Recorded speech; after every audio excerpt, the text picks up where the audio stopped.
আসসালামু আলাইকুম প্রিয় শিক্ষার্থীরা, আজকে এই ভিডিওতে আমি এক্সাম হলের একটা টিপস সম্পর্কে জানাবো। যে টিপসটা তুমি যদি ফলো করো তাহলে এক্সাম হলে অন্যদের থেকে অনেক বেশি আগে থাকবা।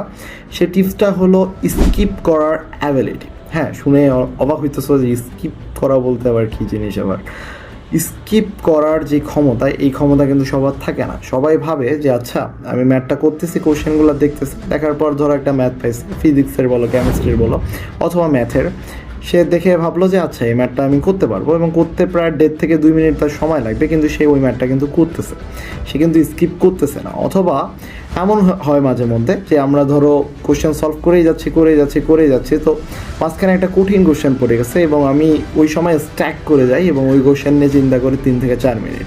এই জিনিসটা কখনোই করা যাবে না। এক্সাম হলের মধ্যে এই জিনিসটা কখনোই করা উচিত না। তোমার যে কাজটা হবে যে তুমি দ্রুত স্কিপ করে চলে যাও, যে জিনিসটা পারতেছো না তা দ্রুত স্কিপ করো এবং নেক্সট কোয়েশনে জাম্প করো, কারণ তোমার হাতে সময় কম। যত দ্রুত কোয়েশন সলভ করতে পারবা তত তুমি অন্যদের থেকে আগে থাকবা।